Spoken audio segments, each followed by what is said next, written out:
Hey guys, welcome back to our channel. My name is Yuli. And I'm Mike. And in this video, we're going to be talking about the 5 don'ts of dropshipping. So 5 mistakes that you want to avoid so that you make more money. So if you like this video, make sure you like it. And if you like our channel and you like making more money in your e-commerce business, make sure you subscribe. And with that being said, let's get into it. So number 1 don't is do not lie about your shipping times. Oh yeah, don't do that. Especially if you're shipping from something like AliExpress or something that's coming from overseas that's going to take a considerable amount of time, more than like 2 to 3 days. We've seen on stores where on our checkout page, where we put the exact shipping time versus ones where we don't put the shipping time on the checkout page. And we've seen that conversion rate actually increases once people see the shipping times.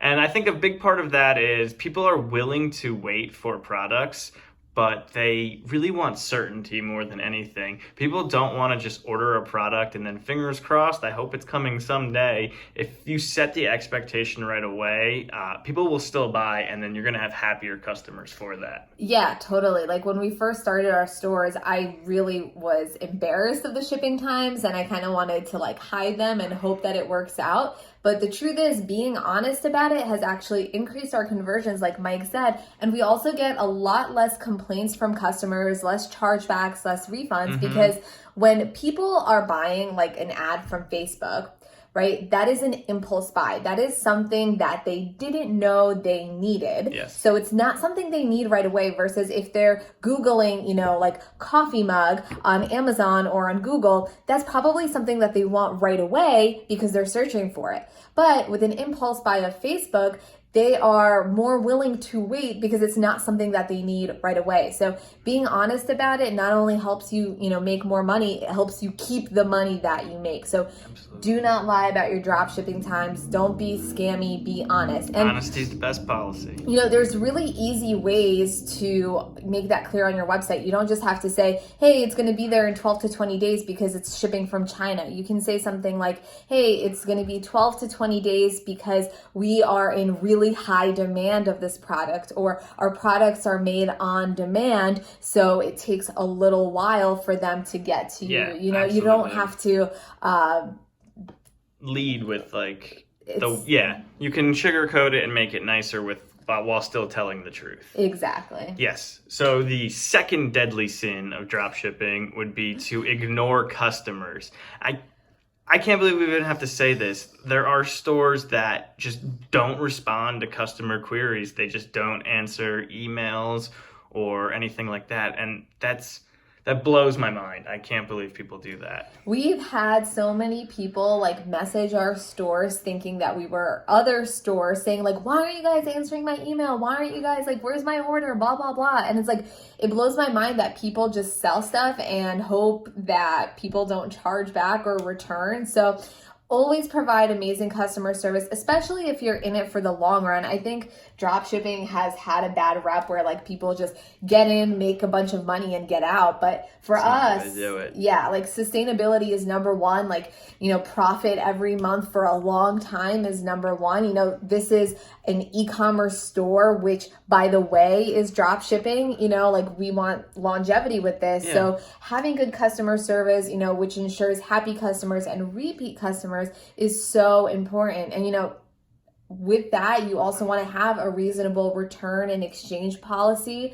If you want an example of what not to do, go on Google and Google a big drop shipping store and Better Business Bureau reviews, and you'll see, or Trustpilot, and you'll see so many drop shipping stores just don't have returns, don't answer, and they're losing money because of that. So better customer service, I think, gives you more money over time. Yeah, and I actually just want to add on to one of those points you made there, which was interesting, that we do get comments on Facebook ads from people who bought the product from someone else, like you said, and they're you're not answering my emails or anything like that.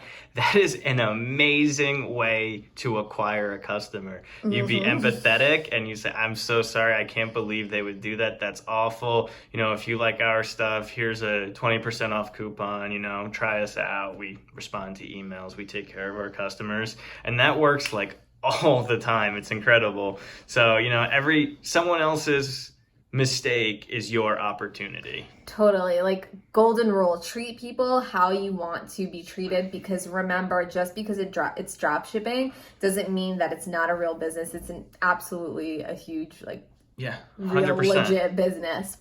Okay, number 3 don't is do not work with unreliable sellers. So it's so important to do your due diligence and really research the people who you're working with, because this is going to be one of the most important relationships you have in your business. Yeah, I actually want to touch on that. Like, because this is the drop shipping model, is that they ship directly to their customers. So they're a huge part of your business. They are, in a sense, like half of your business team here. So you need to make sure you're working with reliable people.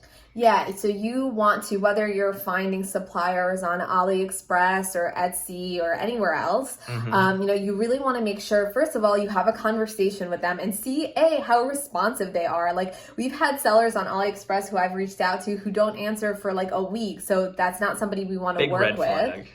Number 2, you want to ask them, how quickly they are with shipping product out.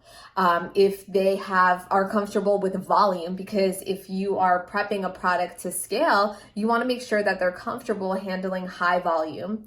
You want to also ask them about their refund and return policy. So if a product arrives damaged, ask them how they would solve it. Would they send out a new product? Is it on you to buy a new product? So that's really, really important.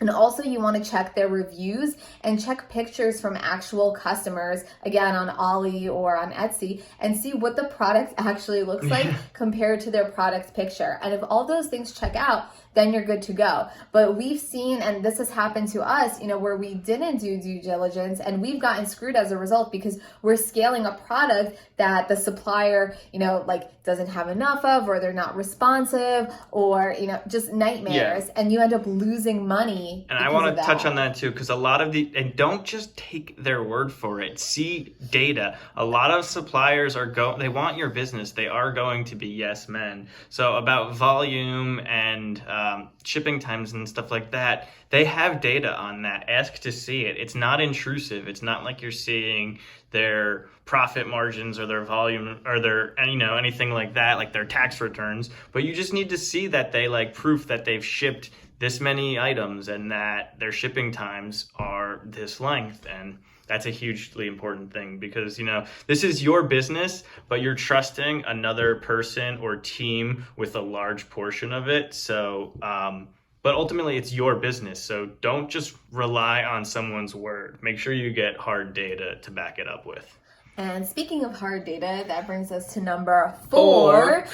Do not scale a product without seeing it first. Oh my gosh. We've seen so many nightmares from multi-million, billion-dollar drop shippers who have sent out hundreds of thousands of products only for them to turn out to be duds, and they end up having a ton of chargebacks and returns. So even though it looks like they made a lot of profit initially, because their products turned out to be duds, they basically lost all of it plus the cost of goods. So they actually turned out negative.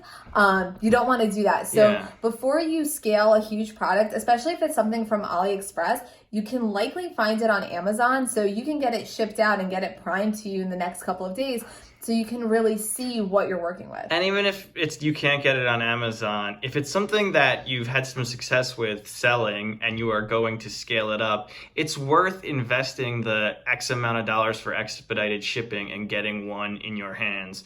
Because if it's a $20 product and you have to pay $25 for shipping and that costs you $45 there, you are scaling this product. You plan on making a lot more than $45. But like Yuli was saying there, if you get screwed and it's a bad product and you get customers that want to charge you back and do refunds, even if your supplier is helpful and will refund all the cost of goods, you're out the ad money. And the ad money is the huge part, and you can't get that back. You can't tell Facebook, oh no, I want my money back because the product was defective. Plus, you can get your Facebook ad account shut down if people complain too much. Plus, you can get your PayPal shut down or get your money held in a reserve. It's not good for times. anybody. Don't do it. It's worth doing your due diligence. The amount that you'll spend to get the product is minuscule compared to how much you can make if it's good or how much you will lose if it's a dud. Big problems there. So lastly, I think we should talk about the fifth don't, which is assuming that the product will just sell itself. Yeah, so I think a lot of times, with drop shipping, people assume, like in the land of winners, that if I just find a product that is a winner, it will sell itself and I'll become a millionaire overnight. And while it's possible that people can get lucky with the occasional winners, that's not sustainable. So what you really need to get good at is having really good creative for your product. So really think about how you're going to sell it, how you're going to position it in the marketplace, how you're going to write a unique description, and get really good quality pictures, because that, when you put that in an ad and on a product page, is going to sell really well. So for example, you don't want to sell a purple mug like this and call it purple espresso cup and just assume that it's going to sell. You want to have some unique angle. Like, what's a unique angle we can have for this cup? I mean, you could just talk about that feeling you'll get like in the morning when you have a hot espresso and you're watching the sunrise and you're drinking this. You're kind of selling the experience. Exactly. Like, imagine waking up and looking, whatever. Staring at the mountains, having a cup of hot coffee before you start your big day, blah, blah, blah, motivate you. There's ways to do it. But like that, to touch on that, that's a big thing that I think that I don't believe in the idea of a winning product. I think that's too simplified. I believe winners are made by winning angle and audience combination.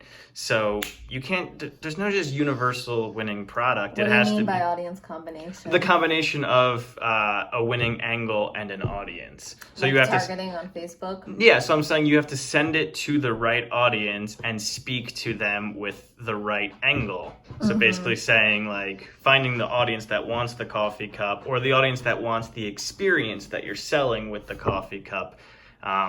It's a combination always between the angle that you position the product with along with the audience that you're selling it to. That's a huge combination together. And if you master that skill, you're always going to make money regardless of the product. Like, we are really big fans of creating winners instead of finding winners. And the way we create winners is we have really mastered how to target audiences and how to speak to them. So if you do that, you're no longer in the rat race of always looking for a winning product and hoping that it sells itself. But instead, you're finding products that your audience will love, even if they don't have that many sales yet from your supplier. And that you can make a ton of money doing that. So really learning how to master your creative and your targeting, that is the sweet spot for always making money forever. Yes. So those are our top 5 don'ts of drop shipping. Just to repeat them one more time. Recap them. Number 1. Don't lie about shipping times. Don't ignore customers. Don't work with unreliable sellers. Don't scale without seeing the product first. And don't assume the product is going to sell itself. And if you don't do all of these things, then you will make a fuck ton of money with dropshipping. I agree. Sustainably. Yes. I also like how you counted like European style and I counted like American style. So, All right. We'll catch you guys all next time. Bye, Thanks guys. so much for watching. Comment below if you have any questions or anything else to say, if it's good or positive or helpful. Okay, love you. Bye.